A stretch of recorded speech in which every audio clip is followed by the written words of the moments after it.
Welcome to Holy Dialogues. I'm here with my friend Pastor Marian in Utah and my friend Sean in Nevada. So it's DC here. I guess it's good morning to you all. Good afternoon here.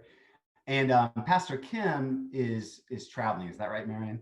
Yeah, she's traveling, so she won't be with us today. Yeah, she's with her family on vacation, bless her heart. So, yeah, but she'll be back with us when she's back. But Sean's on. Sean, you agreed to come on. I met Sean, I think the first time you came to Converge, was it this year in 2021? I think so. I've met you in 2021. How did you find Converge? I found Converge. Yeah, you're correct. I joined Converge in February of 2021, and I found a small group from finding NCC, the church in DC, and I actually found them through the Bible app. I downloaded the app, and every day there's like a church leader or a pastor who kind of gives like a verse of the day.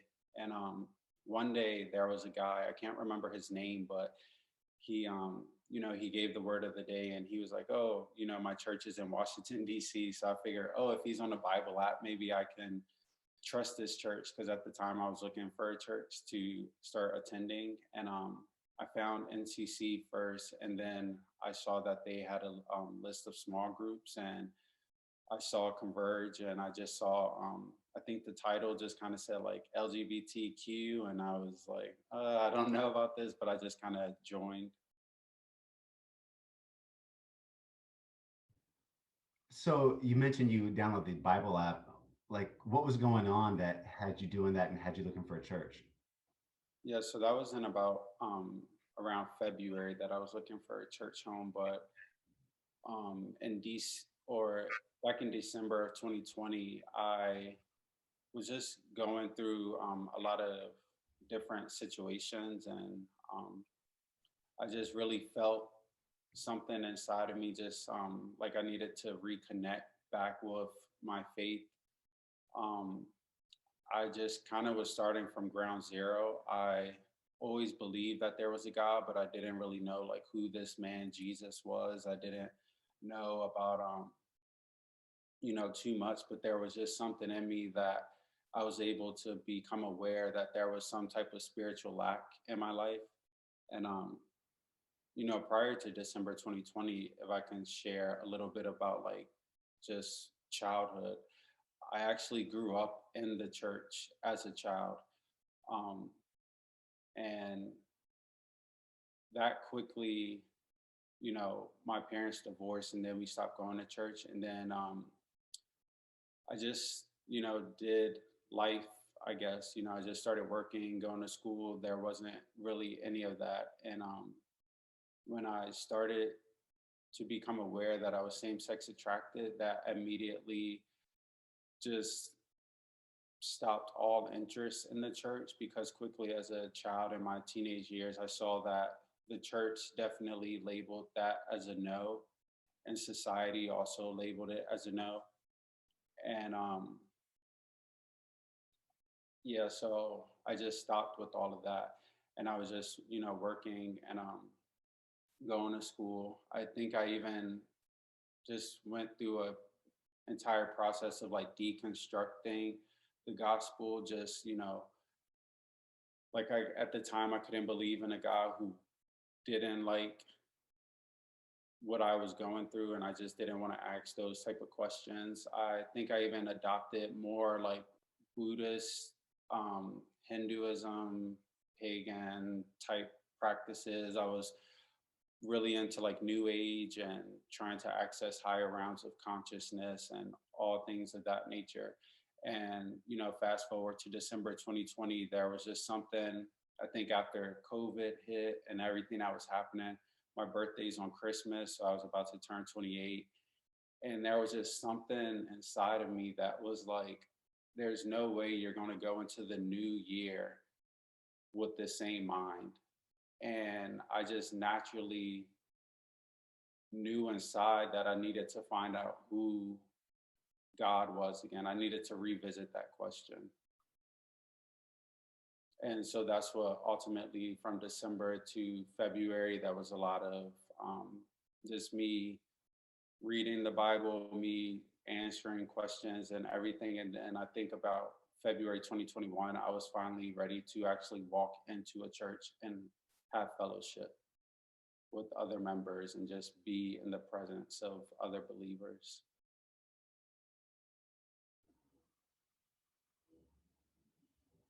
What, where are you at now? Meaning, so you've had kind of this transformation. Where are you at now? Um, well, now I consider, prior to December 2020, I don't know if I really considered myself a Christian, but I think I was operating under this false like narrative of, you know, what my parents had shown me as a child. I was like, oh, I wouldn't call it a Christian, but I always believed there was a God. I just, I thought I was heading on the right track. So I wouldn't say that in December 2020 I became a Christian. I almost felt like I've always been, but in December 2020 I became like an actual follower of Jesus. And that process was life changing to say the least. It was just a lot. Um, getting into the Bible. And even when I started that process, reading through the scriptures, how it talks about the fear of the Lord is the beginning to all wisdom, and how so many times the word calls for you to humble yourself. And in December 2020, I was just at a point where I said, I've done life for 27 years my way, and I'm willing to see like if this God is who he says he is, then I trust he has my best interest. And I was just willing to give up or just have light be shed on every part of me. I knew that eventually, me being gay, I didn't know if that was like a thing or not. You hear about gay Christians, and I was like, is that a possibility? Is God okay with me marrying a man? Like, what? I knew that question was eventually gonna like come to the forefront, whether I will have a conversation with God or whether I'll be, whatever. I just knew that was going to be a thing. Um, and so now to this point, and we're in June. Um, yeah, I'm a follower of Christ, but I also consider myself, well, I actually no longer identify as a gay male. Um, I do still have same sex attraction toward men. So I would consider myself same sex attracted, but I don't necessarily label myself as a gay Christian. I hesitate using that adjective before Christian, just like you wouldn't say you're a greedy Christian or an autistic Christian. You wouldn't put an identifier before Christian. And, um, you know, gay being defined as continuously or unrepentantly acting on homosexual behavior. I've just been convicted in my walk that I can no longer do that. And so the attraction is still there toward men, but I would say in this time of sanctification, it has diminished. And I almost feel like I do see through a different lens. But yeah, I always just, there was a lot of hopelessness around this. I just thought I was doomed. Um, when you're 15 and you're like, why is this happening? Society's like, this is terrible. I'm just like, this sucks, So there was always so much hopelessness. But yeah, I do see that there is hope, and I would consider myself same sex attracted, not necessarily a gay man, if that makes sense. Yeah, thanks for sharing that. Actually, what what's next for you? Like you're on this journey, you're having this transformation, you're encountering God. Like where are things headed for you? Do you think? Just anywhere spiritually. I know you're out in Vegas. You were here in DC. Like what's going on? It's been such an excitement to have you in group, and you bring this like amazing story to our group. Yeah. Thank you for having me in the group. It's been nice that the group has offered.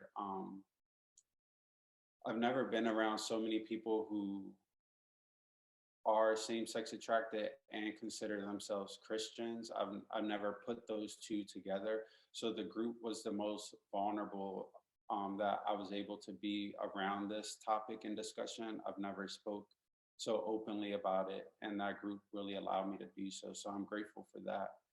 Um, when I say I came to meet Jesus back in December, I was actually working at a gay bar for the last 6 years. So I just turned 28. Or not just turned, but back in December 2020, I turned 28. But I got hired at the bar right after turning 22. So a huge chunk of my 20s were just, I just literally, if I could go back to my teenage years, my dad, he was pretty conservative on the whole like dating thing. So I also had two brothers, and I that actually played in my favor because there was like no one allowed to go have girls or meet girls or whatever. So I'm like, okay, like no one's allowed to date, so this is good.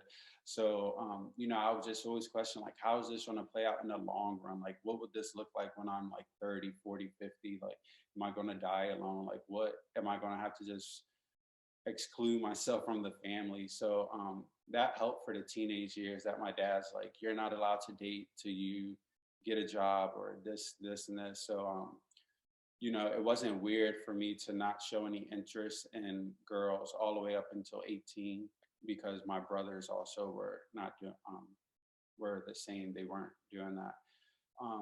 So as soon as I turned 18, something just clicked where I was like, if I become independent, then no one can tell me what to do. If I can provide for myself, then I can just do my own thing. So of course I started working and got my own apartment and everything. And even then the words to actually speak like I'm gay were pretty hard to get out. Um, but I still knew like at least my dad wouldn't like beat me or something for it. Like I'm in my own place with my own money. And for about from like 18 to 20 and 21ish, I spent time in like Maryland just working. And I actually had a job where at Spencer's in the mall. I don't know if you guys know what that is, but you go to the back and you're like, ooh, what is this? And that was the first job where there was like there were other gay people, and it just felt like this. It felt refreshing. I was there to work. I was getting money. I was young. There were people who just could see me for who I was, and I felt really accepted and nice. And one day, I believe a guy who worked there, he actually invited me to go to. He was like, "Do you want to come to DC? There's a gay club town, if you guys know of it." He was like, "We can go there." And my family, they're from DC, so even though I was out in Maryland, I kind of hated DC because we grew up in Southeast back in the '90s, so there wasn't much. But he invited me to town, and that it was life changing. I was like, this is where I've been, where I should be at. Like it was the first time I was around. I felt so accepted. There were so many other people like myself, and instantly, I have an aunt who lives in DC. She had a room available, and I asked if I could move in with her, and she said yes.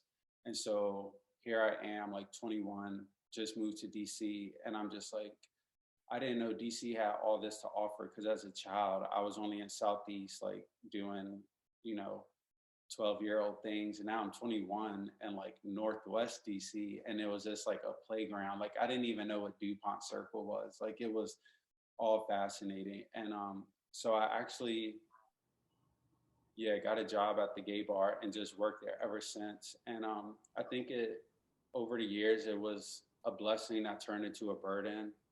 There's a lot of things like the over sexualization of that scene and all the drug use. There was a lot of freedom, but like I said, at December 2020, I think my spirit just was like, I'm not allowing you to go into 2021 with this same, like, you know.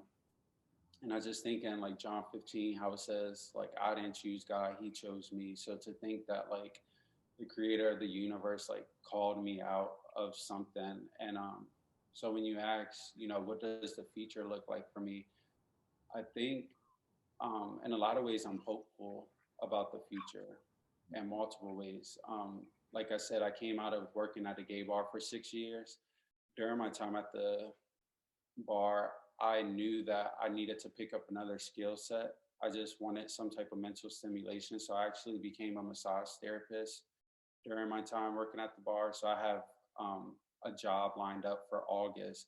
But I really think, and I'm so blessed that God has allowed me to take so much time off to reconnect with Him and to learn who He is and to get into His Word. And I haven't worked since December 20, even though I have a job lined up in August. But I've just really taken this time to learn who God is. And like I said, I didn't really know who this Jesus character was when I was in my new age type of thinking. I was like, oh, he's like Buddha and he's just like this enlightened master. And like we can all reach this state of higher elevation and all that stuff. But now I realize that Jesus was the advocate. He's the bridge that reconciles me with God the Father. And he's, what allows he I've been bought with the price, and my spirit and my life is no longer mine, but it's Jesus. And I realize that he's saved me and he's my sanctification. So I just come into a completely new understanding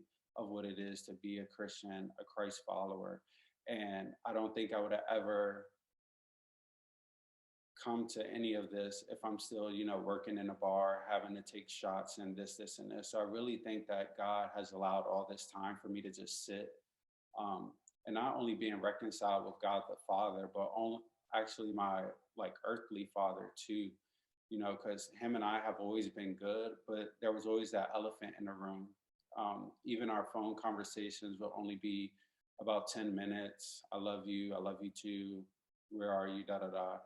But back in December, I actually had dinner with him and came out to him face to face because I've had made like Facebook posts and alluded around the question and everything. But there was also something in me that knew that I didn't want any barrier to God the Father. So I knew that there needed to also be restoration with me and my earthly father. And there was this huge want for me to have complete honesty with my parents. And I knew that, the Bible says honor them. So I just wanted them to know, like, I'm your son. This is what I'm struggling with. But I also have this desire to know who Jesus is and to just get their blessing. And, my father and I had a super healing conversation.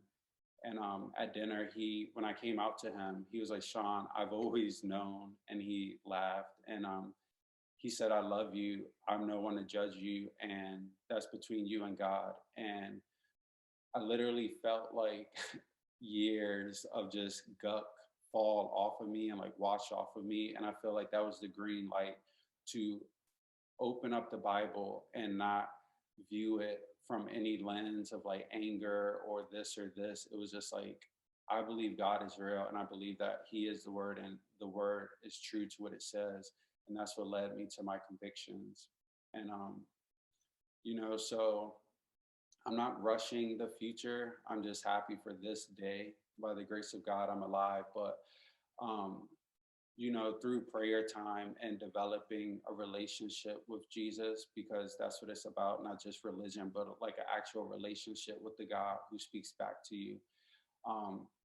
He has given me vision of what my future looks like. He has given me ideas and just put things in my spirit that there's going to be a birthing process where I'll have to lean on the Holy Spirit to bring forth.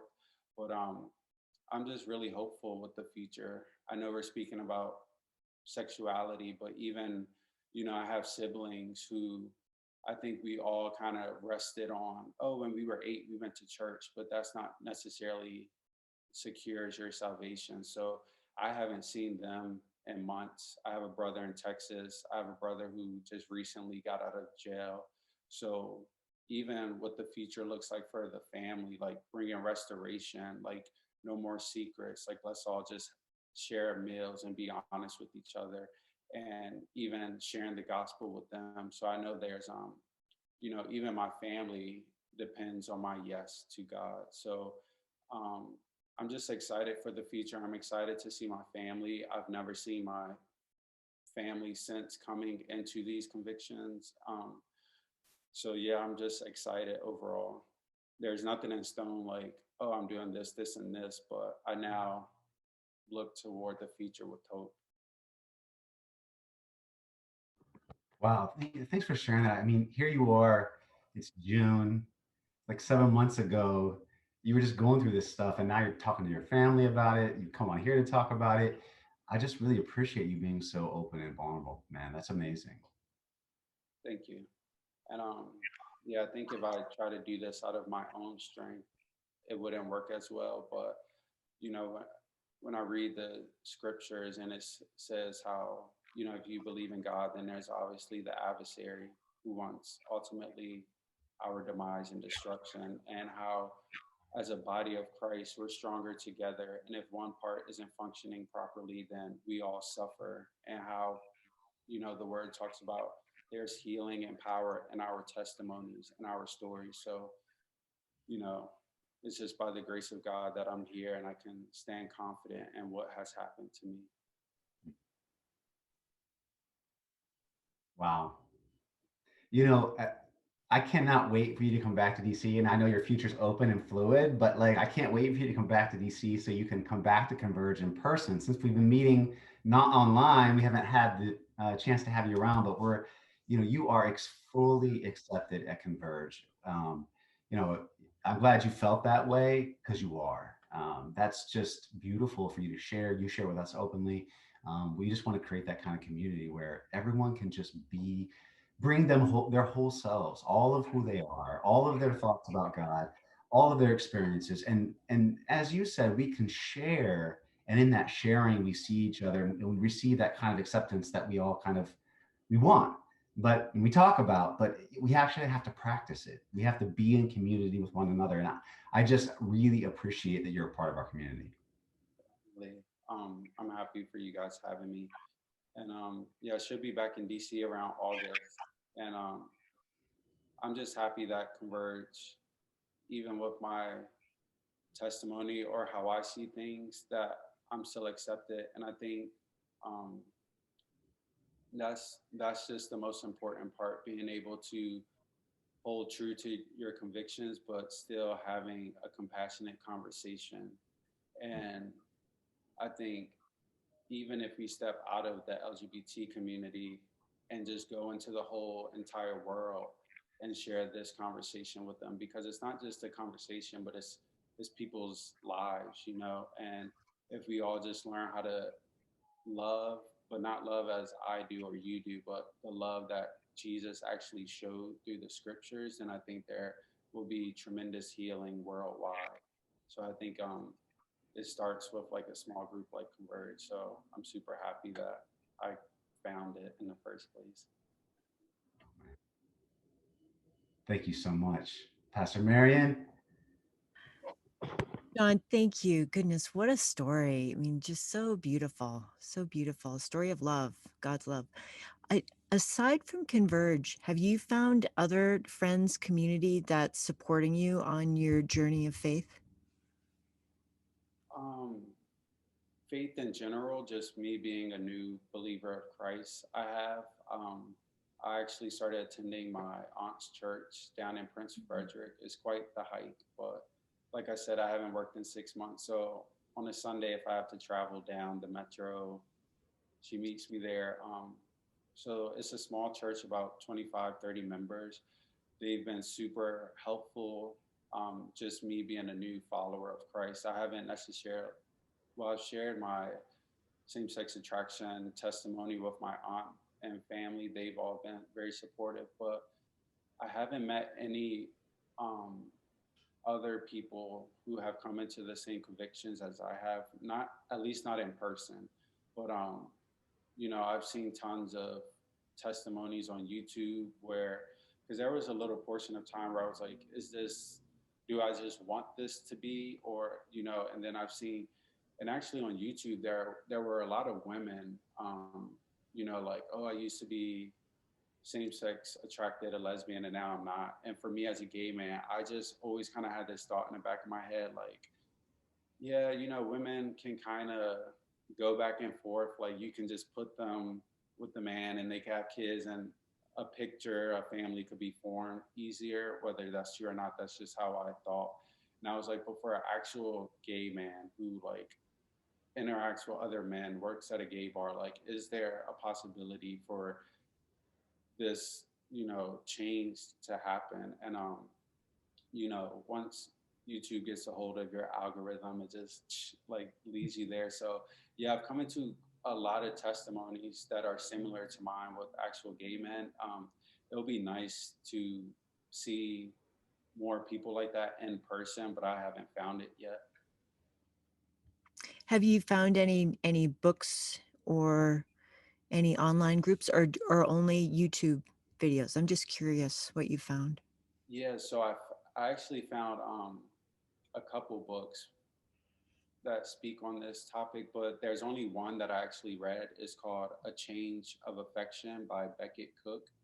Mm. And he shares his testimony is like super similar to mine, how he was a gay man, lived in California, just, you know, like gay, and just um, his story to Christ and how ultimately it led him to knowing that he had to forsake romantic relationships with men to be a follower of Christ. And like the book was just literally everything that I went through. And so I was like, okay, I know I'm not the only one. There's a other couple books that I've come into contact with, but they're still like on my Amazon wish list. I haven't actually bought them, but there was the one book. Do I get it? 1 second, I'll get it.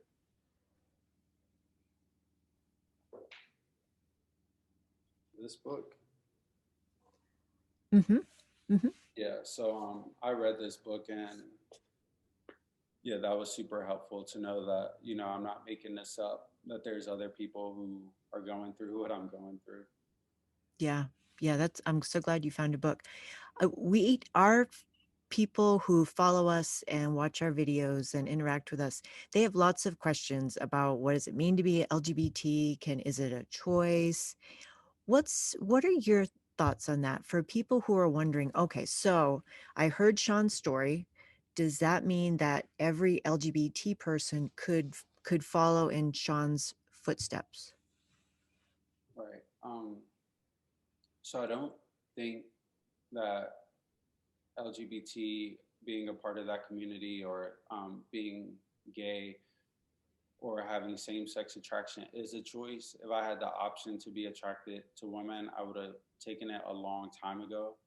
Um, I don't necessarily, but biologically speaking, I don't believe that we're necessarily born with these desires and attractions. I believe if we look back to, Adam's actions and the original sin, and I believe that there's this sexual brokenness all throughout, same sex attraction or even heterosexuality.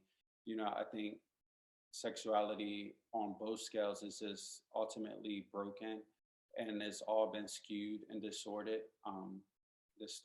But I think growing up gay and coming and realizing that you do have same sex attraction, I think it has a little to do with both nature and nurture, just the environment you're raised in, or whatever happens. But yeah, I don't, it's not a on and off switch. I didn't choose to have these desires, so to speak.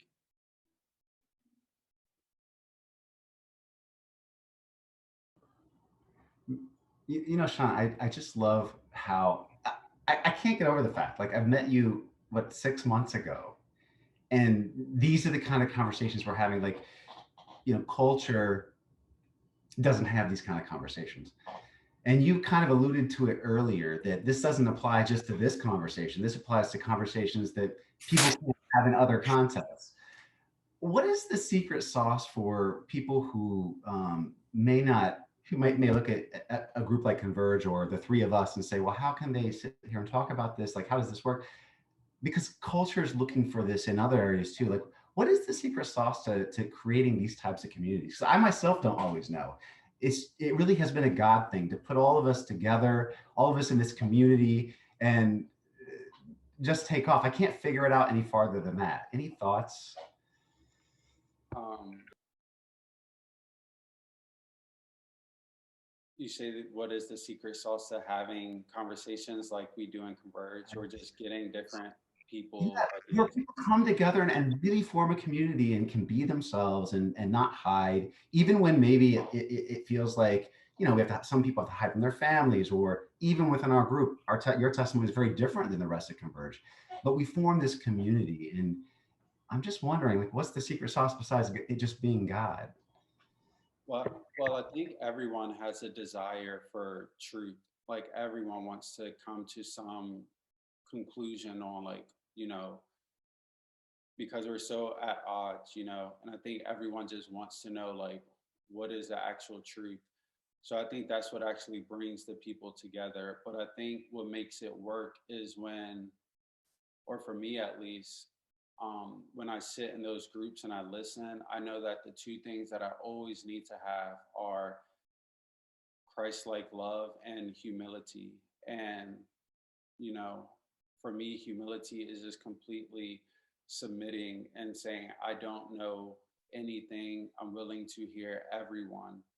And, you know, I don't want to be prideful and say this about this person or whatever. Just humility, just being completely humble. And I think that coupled with real, authentic Christ love is what leads to just like, um, you know, true healing and understanding and being able to relate to other people in their struggles. Wow, that was beautiful. I can't, I got nothing else. When you put it like that, it really, it feels so hard sometimes when we talk about it in a vacuum, right? When we, and then we get in a community and we actually do it, when we humble ourselves and we use Christ-like love, it just works. You know, it's my prayer that the way the Holy Spirit moves, that the Holy Spirit move in this way more and more spaces. In this kind of space is my prayer that it happen in other spaces, political spaces, spaces where people are divided. That's a beautiful spirit. Yeah, I think there's so much confusion around this topic because I think those are two things that are missing from, I can't speak on everyone, but like a fundamentalist, like evangelical. I think, you know, no one comes to repentance or knowing Jesus by being hit over the head with the Bible. Like there has to, you know, Jesus, that was his, you know, first command, love God and then love your neighbors.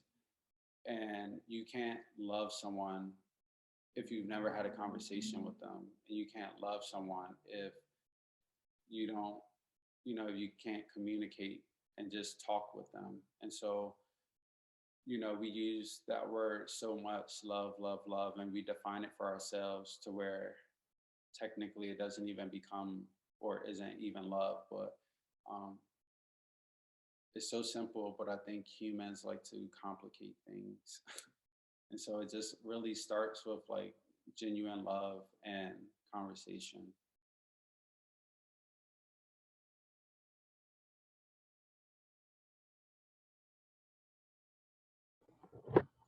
I got nothing, Sean. That's amazing.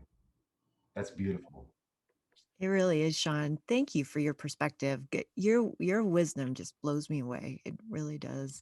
And your testimony. I mean, God just shines from you. Mm. I'm so grateful to have met you and to watch your journey in the world and how you're going to be ministering in the world. Thank you. And I just wanted to add one more point. When you asked me what the future looks like for me, I wanted to just speak on, for anyone who hears this, I think a lot of people, um, LGBT people, they may say, so do I have to be single for the rest of my life? Or even maybe a heterosexual single who comes across this. I just want to make it clear that singleness doesn't equal loneliness. And, um, one of the things I can mention when you say, what does the future look like for me? Just being transparent. I don't see a partner um, any in the near future at all. Who knows in 20 years what can happen? I'm only 28 and I'm not necessarily seeking to become straight and end up with a woman. But I do just want to let people know that a future, there can still be hope in your singleness, and that doesn't, culture may say, how good is a woman at age 30 who hasn't had kids or a husband or this or that. And I know that can seem so terrifying to single gay people that they may have to just be celibate and, um, you know, not necessarily have a partner right now. But I, I, I don't see it as a life of repressing myself, but almost like an act of celebration that I can lead on the character and example of Jesus, and that I know that my singleness doesn't equal loneliness. And I just feel like some people need to hear that when you're alone, that doesn't mean that you're single. Like Adam and Eve didn't come into the world as a married couple. Adam was there before he even ever thought of Eve, and he actually had a job and was used for the purposes of God before Eve came on the scene. So if we could just think, when you ask, what does the future look like for me? I don't wake up every day sad because there's no one else in my bed or this and this. I'm still working on, why am I here? What purposes and plans do God have for me? So just that bit of encouragement to just change the way you see your singleness or your future. So I just wanted to share that. Yeah, I mean, Pastor Marian just said it. The wisdom that you just displayed in singleness is an issue that affects everyone. Gay folks, straight folks. Singleness can be tough, and I think that's beautiful. You said that. Sean, you've been so transparent. Is there anything else you want to share with folks? I mean, you've just come on and shared your heart, and it's very brave. I don't want to miss that fact. It's very brave of you to share this and and and be so honest. Yeah, thank you guys for having me. Um, I think I got everything off my chest. I'm really happy that I was able to have this time with you guys. For anyone who hears this and just has more questions, I would say just be willing to, just keep pressing in to God. What got me to this point, like I said, was true humility, not holding on to any one piece of myself, and just putting biblical truth over my own happiness. And I just pray that everyone has enough grace to be easy and kind to themselves. So Mm, thank you guys for letting me do this and share. awesome. Well, thanks, Sean, for coming on. I appreciate it, man. We'll see you Yes. soon at Converge. Pastor Mary, any last thoughts? Any last questions? Are No, just a whole lot of gratitude, Sean. Thank you so much for sharing your story. Truly. And thank you for who you are. Thank you. Until next time, maybe you'll come back in a few months, give us some updates, tell us what's going on, or maybe we'll be able to do this in person one day in the same city. Who knows? Yeah. No, I'll definitely be back in August, first week of August. I'll see you guys, God willing. Awesome. Awesome. All right. Ye- To our friends and family out there, thanks for giving us the grace to have this space. Thanks for giving us the grace to tune in and see faces, hear stories, love people, watch each other, try and love each other through everything, work through community together, do it in a way that we're showing the world how this can be done. And until next time. Bye, guys. Take care.